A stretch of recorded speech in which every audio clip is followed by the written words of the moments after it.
Guys, I hope you enjoyed that little introduction. It's not far from the truth, actually, of what happened to me in this session. I was 4-tabling 200 Zoom on PokerStars. There were some tough regs in the pool, and there were some recreational players in the pool, and the latter beat the shit out of me. It happens. Sometimes the recreational players just have some hand that they should never ever have, right? And it just happens to be there in their range, inexplicably winning a massive pot from you in the most absurd way. So that's what you're going to see in this video. Me playing my, I don't know, B minus game. Definitely didn't play my best in this session, but played okay.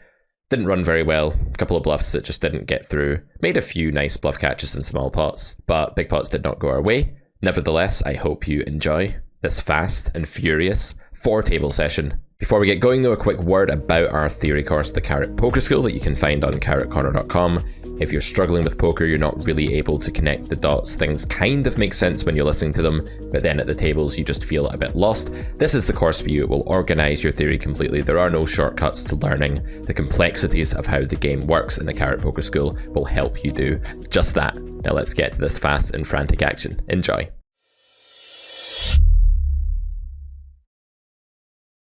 Alright guys, let's jump in. This is going to be total chaos. Good luck, editor. She's going to have to zoom in on the right table at the right time. This is going to be a little bit taxing for the editor. A little bit crazy for me. Kind of high pressure situation. 4-tabling 200 Zoom here on PokerStars in the morning. Tough pool, but we've got some color-coded tags here. Got the RNG, the HUD. Going to try and stay away from the RNG unless I'm like super indifferent. In which case I might use it because I just have to double click it and it makes a new number. You guys can't see that though. Keeping the screen nice and clean for you. We have red table, green table, yellow table, and blue table here. And we're going to be doing good old school high volume grind here. Let's try and win like 10 stacks. Let's go. Pocket aces, going to 3-bet to about 3x here. Keeping my 3-bets pretty small in position for isolation purposes. I actually find that when I'm playing this many tables, I play better than when I'm playing less. When I'm playing less tables, I tend to overthink things. Going to bet about 50-something% pot here. The king turn, this is the turn I can bet really frequently on in general with my range. This player snap calls the flop, which does suggest to me that they may be in some form of tilted mood here. I'm going to bet a bit bigger than I would normally on turn against this player. You may see me occasionally time out on some tables, by the way, guys. Against 2.2, Jack 10 under the gun is pretty close. Let's go ahead and peel. Let's just lead here because it ends the hand a bit more frequently, and we're definitely allowed to do quite a bit of 1/3 leading on 5-5-4 and boards like it. Villain goes ahead and calls. We still have some overcards here against some pocket pair and ace high hands. The queen is not an amazing card for us, but it's okay. Are we ever allowed to bluff with this combo? I'm going to say potentially with the jack of clubs we are. Yeah, I'm going to roll a little bit of bluff into my strategy here. I think it's going to be fine. I don't expect this bet to yield a ton of fold equity. Actually, this could be an underfolded spot. And I'm going to give up on river with the jack of clubs in my hand. I think it's now just a negative blocker. That turn bet might be a bit iffy. I don't really know. I've not studied the game tree after leading flop very much. I just know I can lead a bunch on that texture. Ace king here, 3-bet pot, king queen 7. Let's start with third pot against rec player here. We can tell by the short stack. Pool does have a few rec players in it right now, which is fine. So yeah, going to give up river here. I don't really know. I don't like betting river with this particular hand. I don't really know about my turn bet there. I think I can have over bets with a 5 and then some big bet stuff going on with like 10s, jacks, and queen x. So just probably playing 2 sizes there. I think it's a spot where my range really desires 2 sizes. So going to be building 2. And yeah, betting turn's all right. We're just going to get immediate folds from like ace king, ace high, hands like this. I don't think it's going to perform amazingly though. The jack of clubs being a good thing because if a jack comes on the river, it can't bring a flush. So yeah, interesting spot. I'd be interested to look up how I'm actually meant to approach that turn. I'd imagine I have a couple of different bet sizes.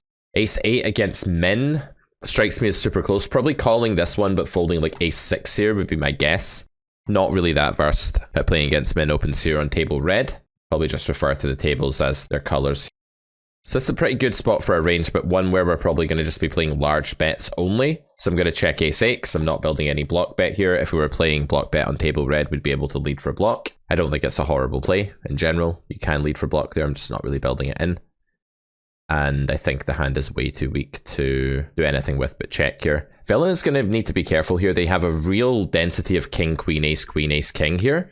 So they can overbluff this spot really easily. So I'm probably going to bluff catch river just based on the idea that the natural default of this kind of situation would be to overbluff. So I'm going to call the ace 8 here. Yeah, there's just a few too many hands like that on table red that get there. I think it's a super overbluff node. Generally, when you have like 4 straight rivers that are reached passively, they're going to be overbluffed because too few of the hopeless hands have bluffed earlier, so they're just arriving on the river at a really high frequency, like the ace queen, king queen, etc. there, and then I just don't think there's going to be enough hands for value because they're going to be betting earlier at a really high frequency. So that's something to remember, that when you reach like one of these super wet 4 straight rivers in a passive way, the bet that's constructed on the end there is very often going to be overbluffed. Large cup of coffee here, and we're going to need it for this 4 tabling, although kind of card dead so far, not like a ton going on just yet, but it's early days in the session. Sure, it's going to explode into life really soon. If you like the way we talk about the game, think about the game here at Carrot Corner. By the way, don't forget to check out carrotcorner.com for our paid content. We have numerous different courses there. Hopefully I can win a stack having made that plug, otherwise it's embarrassing.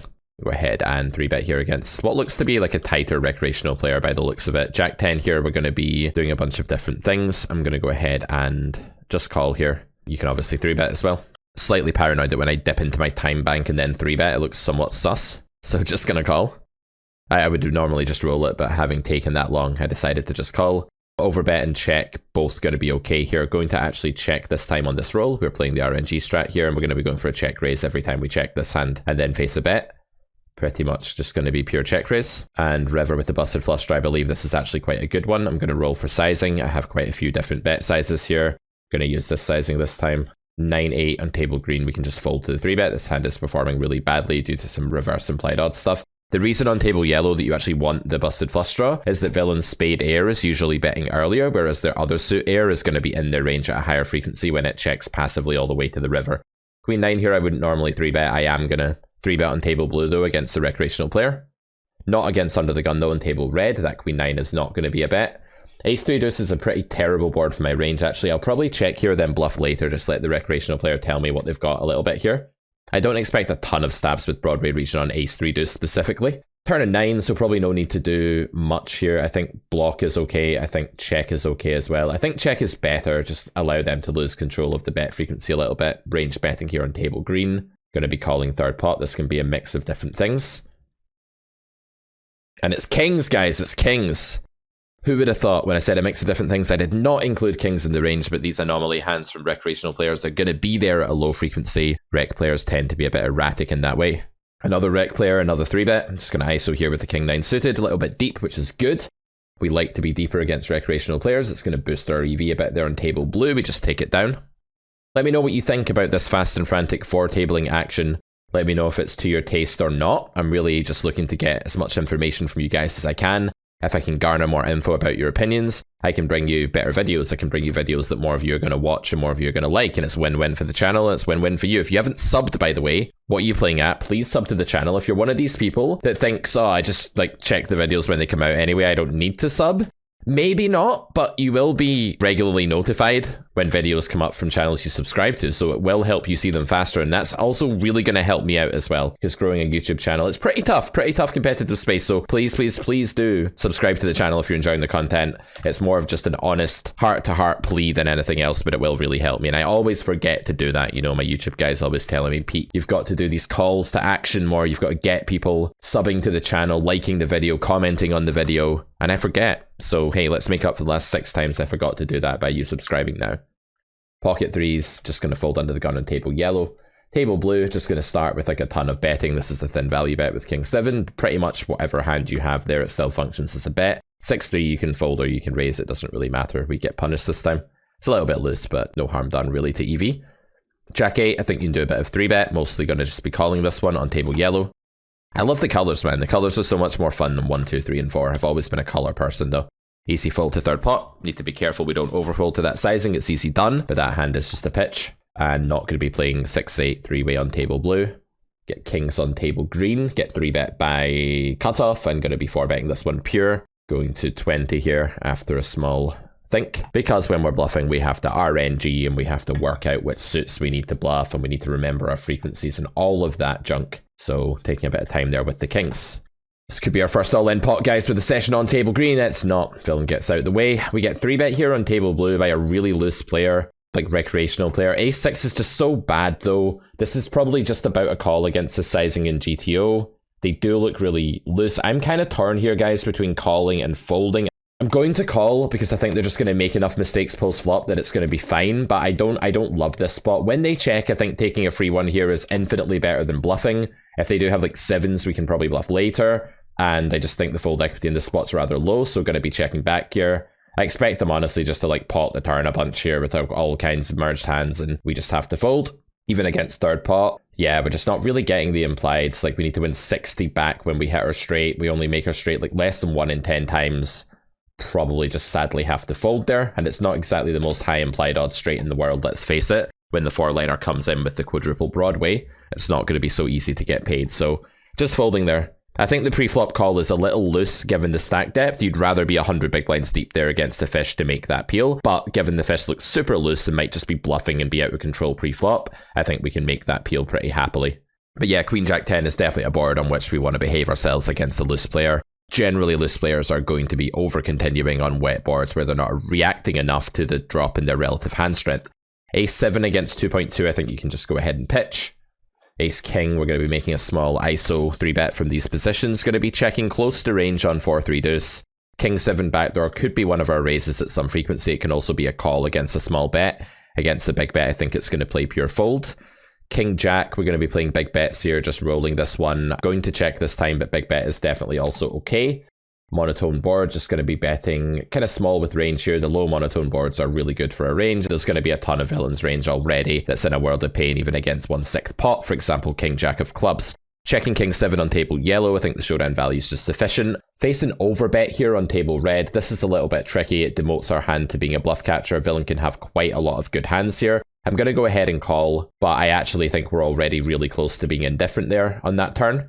We have a ton of King X in our range here, so this is a very good card for our range when we check back and call the overbet. Obviously, we bet some of our King X on the flop, but certainly not all of it. We face a large donk bet here on the 10-7 deuce on table blue. Going to call the deuces on table green, check down the King 7 on table yellow, blind versus blind. It's still got some showdown. This spot is super fucking weird, guys. This is a super weird spot. Like, what is villain saying he has here? Like a straight or something? I guess I just call. I don't really know what's happening. Yeah, just has a straight. I just don't want to take the chance. I'm going to fold on table blue with that hand, although it is close. And on table yellow, man, this is getting overwhelming. I could maybe like hero fold a turn on table red against some players, by the way. It's not out of the question. I guess we just fold the King 7 here. Looks like a hand we certainly don't have to continue with. Queen Jack 5 table green. I accidentally donk bet. This is going well. This session is going very well. When you've accidentally donk bet against a rec player and this is the turn, you're kind of dead and your fold equity is very low and you shouldn't have donk bet the flop, but that's what happens when you're 4-tabling, zoom and commentating, I guess. Can we ever win here? It doesn't really matter. The fold equity is just so low. We can win. We can win against like Ace King. That could easily happen in a rec player here. They're not that aware of the bottom of their range a lot of the time and aren't going to be turning that into a bluff always. Don't do what I did there on table green. That was obviously a misclick. 10-4-4, really high equity board for our range. Going to be playing big C-bets here on table yellow. Ace Queen is functioning as a kind of hybrid. It gets useful fold equity. It maybe gets better hands to fold like 5s occasionally. Speak of the devil. And also gets called by some hands it's doing quite well against. I don't think this is ever a bet on the turn with blockers to the back door. And yeah, I think we're just slightly too far up in our range here. 7s, I think you can call or probably just pure call, in fact. Probably not doing any fold here with 7s. And going to check ace high on the river here and shot with ace king off, so got bailed out by that 5 river, which was nice. King queen on this board, pretty much a pure check this one, I think. King king queen 7s, no heart, probably just already folding. Kind of miserable, but it is what it is. Easy fold on 9-6-4 there. Yeah, I don't really love the way I played that overbet hand when I had the ace X. I wonder if I can just pitch that bluff catcher on the turn and just call like pair plus straight draw, pair plus straight blocker type hands instead. Yes, it's top pair that I just turned. It looks ridiculous to fold it to an overbet on the turn, but I really do think that's a miserable spot where calling is really bad with a lack of improvability. So I wonder if I should have just folded that one. Have to fold on table blue to the all-in, unfortunately. 3x on table yellow, not going to be defending jack 9 here. Would defend against 2.5. Ace 8 going to be one of the few suited aces that I play as pure call on table green. Go ahead and flop a flush draw. Can't even drink my coffee, too much action. Sad times. Mixing some raise with some call here. Gonna go kind of smallish here because I'm going to be raising a lot of my top pair for value on this board. I tend to play quite a wide value region here. Table red, ace 5-5, king of clubs here. We can probably do a bit of c-betting. Check is also fine. Gonna check this time. King turn, not the best one for us in the world. We do have some showdown here with ace-8, like for sure, so checking is definitely fine. I think betting is also okay. I'm going to check this time as per the RNG's command. Going to check the king 10, we're just a bit too far up on table red. The showdown value is pretty decent here. Reasonable bluff catcher as well with the king of clubs in hand here. Villain's going to have a ton of air in this spot, as well as, of course, some value bets. Going to check call the ace-8 here. We have showdown value on table green, and obviously we're drawing to the absolute nuts, but we can just win here unimproved when villain checks back like the queen jack of diamonds or the 5-6 or something like that if they do decide to give up river. I don't think it's a ridiculous bluff catch either with this hand. I don't know if their ace of spades hands are very frequently bluffing in this way. Facing overbet on the river here with the king 10 is kind of interesting. Villain's basically saying that they have a straight or a 5 or a flush. We have the king of clubs. I guess we'll call this one. Jack 10, okay. Ace 8, I mean, the 8 of spades is bluffing quite a bit here, actually. There's quite a lot of, like, lower flush draws here that do take this line. The thing is, after villain, like, filters on the flop by calling, I think some of their lower flush draws can bluff turn and river. So I guess we'll just fold river with the ace 8 of spades there. It's not so clear, though. Like, I definitely think we have a bluff catcher there. I don't think there's too much better ace high choosing to bluff there. So whenever you have a bluff catcher, you do always need to ask yourself, like, do I think this line is going to be overbluffed from the opponent or not? I'm going to go ahead and isolate here against what I suspect to be a recreational player because they've 3x the cutoff, so just basically pure isoing. I don't hate cold calling that spot against the reg, especially if there's a weaker player in the blind on the green table there. Pocket 10s again against a blue tag here. Going to go ahead and raise it up. 9-6 on table blue. We're just going to peel here. Going to go for third pot or check on this board with the 10s. I don't have a massive preference, to be honest. Let's check this time. I'm going to do like quite a lot of betting on this board, but yeah, either play is just going to be fine. I'll bet a bit more frequently with the 10 of hearts in theory, but yeah, who cares? Villain quarter pots, pretty good sizing to use on this board. I guess 10s is a pure continue. As I have the guy tagged blue as well, I really don't want to be folding 10s at this point. We're also slightly deeper here, which helps the implied odds if we do set over set villain later on or something like that. Easy fold on table blue. So my check call range on this flop is going to be some draws, some ace-x, some under pair basically. I think this one against half pot probably plays pure fold. Do we mix any call with this one? Do we have to mix any call? Do we want to mix any call? The guy's 28-16. I don't think they do, actually. I think I just want a pure fold there. Maybe GTO says that's close and I need to mix some call, but I'm not too bothered, to be honest. I don't think it's necessary against a tight passive-looking fish. Sometimes I'm wrong about the player types, by the way. I tend to tag quite aggressively at first, so if I see one thing that makes them look like a recreational, I might tag them, and I might mistag them. So if that's you and you're actually like a baller and a crusher and you're offended, don't worry, just come on the YouTube comment section and be like, actually, I'm an amazing player! Like, people do this all the time, so feel free.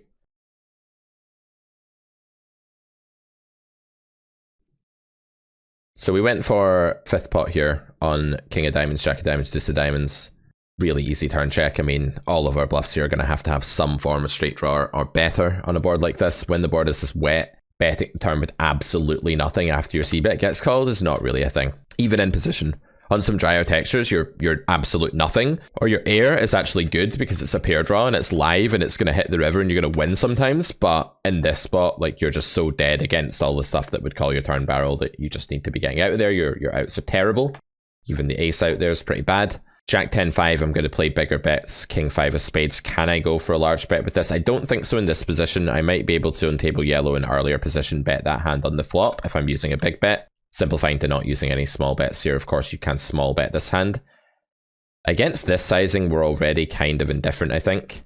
I'm guessing that we have to call King 5 and we would be folding some underpair to this size occasionally. Yeah, I think this one's probably a pure call. Really, really good card for a range. I'd be quite wary if villain bets this river. I think we have a really standard fold with this hand, and I'd be pretty wary in general. I think there's going to be a lot of giving up here. In fact, I think the spot on table yellow is going to be over given up. Like, people aren't going to bluff enough here. It's super tough to find the bluffs here, to want to bluff here in the first place, I think. So not surprised to see a check. King Jack, yeah, you either go for a little tiny block bet or you check, I guess, on that card. Check seems wholly reasonable. I wonder what he does if I bomb, like if I turn the hand into a bluff. I think I've got way too much other air to want to do that with King 5 in that spot, but it's interesting to note.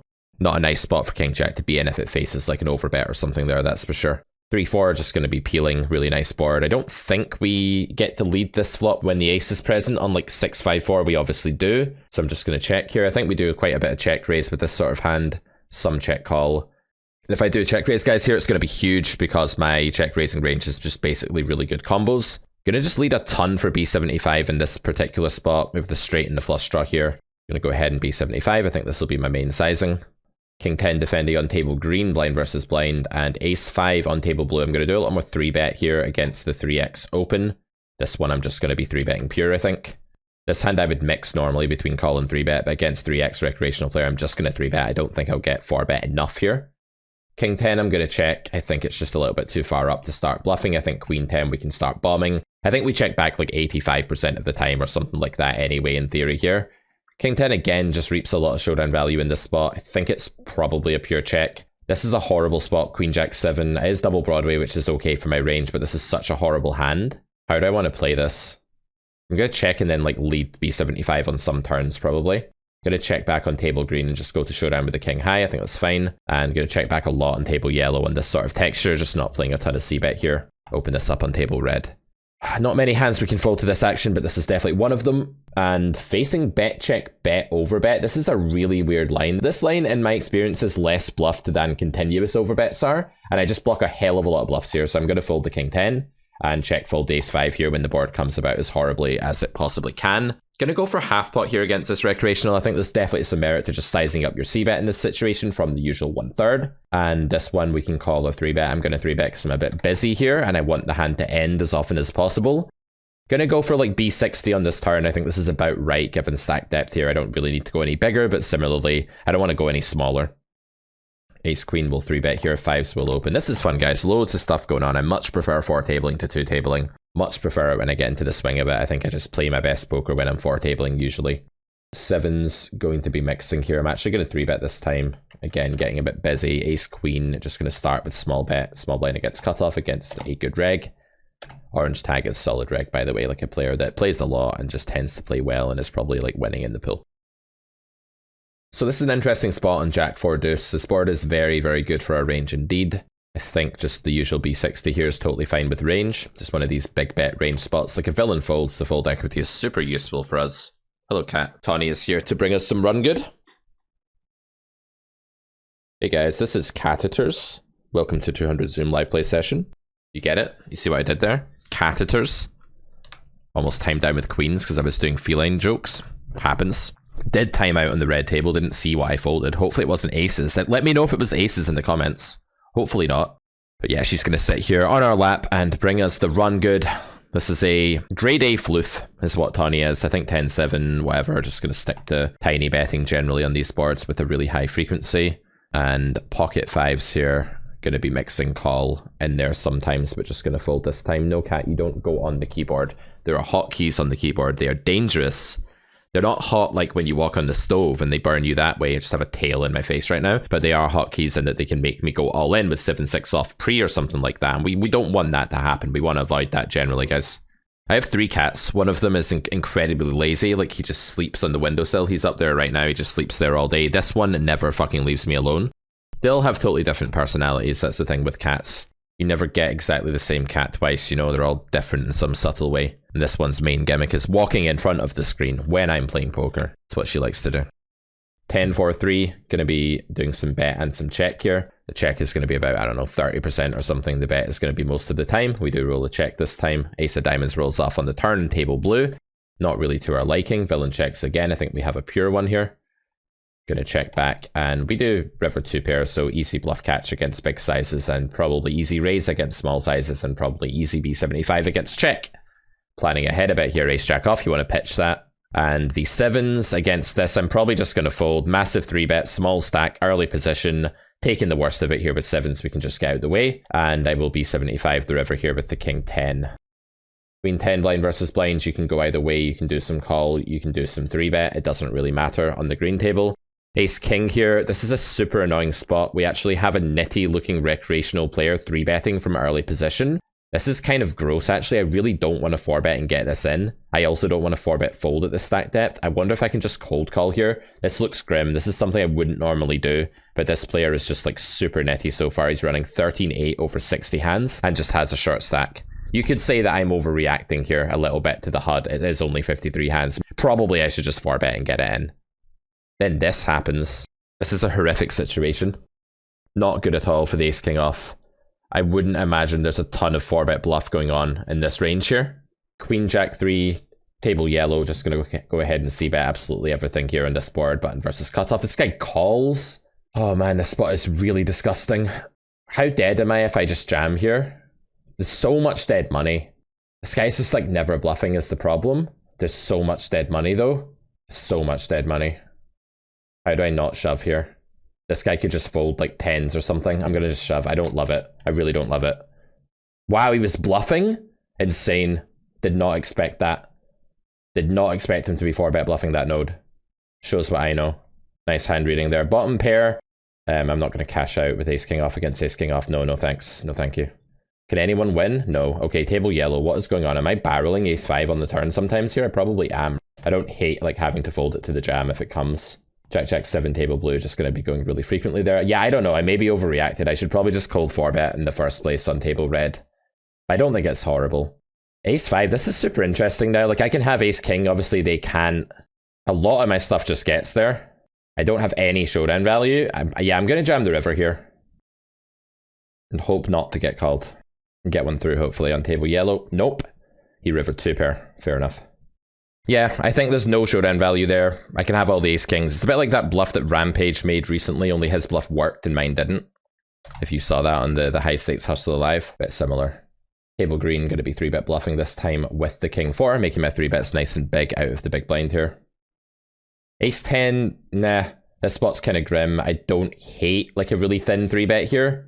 26-12 though, like really tight opening so far from this recreational. Yeah, I'm just going to fold it. It's close though. Yeah, I think I overreacted a bit to a small HUD sample there. I've not been playing on stars recently. I'm not actually used to having a HUD, so I maybe committed the age-old sin there of not really looking properly at the data. And I'm going to go ahead and c-bet flop here with everything on table red.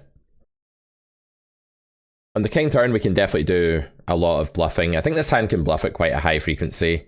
We do have both the diamond and the club though, which are the worst suits, so maybe this exact combo just doesn't so much. I think with hearts or 1 spade there though, we're doing quite a lot of bluff on this turn, I would imagine. Although, it's a double paired board, so like, is it such a big deal? I guess you still don't want to block like the backdoors though, right? Like regardless, you probably don't want to block the backdoors. This is interesting on the ace river. We can block, we can check. Villain's pairs still have some showdowns, so I think I prefer block. We can maybe B75 here actually. Like the ace of spades, it's going to be very few value bets in villain's range. He just jams the river and we have blockers to like nothing because we don't block the right suit. But there's like so few value combos here. Like what is going on here? What is actually happening here? You could have a flush or a king that checked back. This is a super weird line, guys. If this was a good reg, I would maybe call. I don't know the player though. It could easily just be a recreational. And the thing is that when the recreational players are in the mix for a line like that, like you're kind of dead there against the rec player, I think. I don't know, man. That's a really bizarre spot. There's so many pocket pair they can turn into a bluff. Like the minute they have the thought that they're going to bluff there with a pocket pair, they can just really, really overdo it. They look fairly tight in recreational so far. I don't know the player. They're like 19-14. And if that is a rec player, then I could be like very, very dead all the time. I just don't think that's a bluffed spot from recreationals at all. I mean, it'll happen sometimes where you've just bet small and it's quote-unquote induced. That's weird. Maybe I should call there, actually. I don't really know. I do need to call a bunch of my ace-x, and the line honestly just doesn't make a whole lot of sense. There's very few combos of kings full. It could easily just be full of shit and overbluffed by pocket pairs that have just decided to freak out. Yeah, I should probably just call there and look that one up. There's just not enough value. Let's call the 5-6, flop 2 pair. King 6-5, going to go for a bet. This is actually quite taxing playing all these tables, guys. Quite taxing. I'm going to be folding. Going to be folding. This is a 3-way 3-bet pot, correct? Yeah, I think that's what it is. I guess we just call. 6-7, going to call blind versus blind. 5s, let's keep checking. Queen Jack, let's fold. Let's jam the turn here and double flush draw for sure. With this hand, we gain maximum protection. We need quite a lot of it. We want to rush the value here. We can have a ton of draws and we want to deny equity to villain's draws. So definitely a spot where jam is going to be pure on table green. Expect to get snapped by aces or something. Oh, wow. Oh, wow. That is unfortunate. That is pretty gross. Pretty gross. I fold 5s here. Yeah, grim session, man. What can you do? Yeah, I do think actually just calling that all in on the King X board is just better against an unknown. Because, like, they just land there with so many combos and potential bluffs and so few value combos. To have a 5 there is just super unlikely that they have that ever and then check the turn. to have a king, they're saying that they check the turn, then they can just jam the river. The timing is also iffy. It just looks kind of spewy to snap jam the river there. Yeah, I think we should have just paid that one off, to be honest. Yes, okay, if it's a fish, maybe they just always have it, but I think I underestimated how much spew could be going on in that spot, actually. So kind of regret that one. 6-7, going to be mixing bet and check here. Check back and turn a straight. How do we lose to 2-pair in that 3-bet pot? Like, how is that possible? How is that possible, guys? How is it possible? Someone explain it to me. Just going to be calling a lot in position when I face these probe bets. My range is somewhat capped. I don't really build a lot of raises there. Now, however, I think overbet could be in order. I mean, definitely have some overbets here on table green. Going to overbet this time. And we are going to be setting out next big blind, guys. Hope you enjoyed watching me get crushed today by random 8-5 suited hands in 3-bet pots. I'm like, okay, show me like the jacks or whatever, you know? Show me the random overpair. Show me the draw. You're going to bet call off, but no, 8-5. 8-5 suited. That's the kind of thing that tilts people. It's funny, that doesn't actually tilt me very much. I was only pretending to be tilted earlier. That doesn't tilt me. What tilts me is making like bad plays. So like when I folded on that king X board like that, I just think that's just bad now I think about it against an unknown. That tilts me way more. So this is a huge net fish, like 3-betting to 11.5 bigs. I'm just going to net it up here. Just going to net it up and fold a hand I could very well 4-bet in GTO. But against that sizing, yeah, I don't think so. The reason that sizing is problematic is there's just like 4 people left behind you with uncapped ranges that can wake up with the goods. So like making it 11.5 there, unless you're doing it with like a 4% range or something, it's going to be iffy. There's a lot of hands that can 3-bet profitably for 7 big blinds or 8 big blinds that just cannot 3-bet profitably for 11.5. So that's the issue I have with villain's play.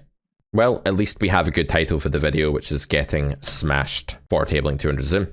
That's it. Getting smashed. Some of these situations are just completely unavoidable.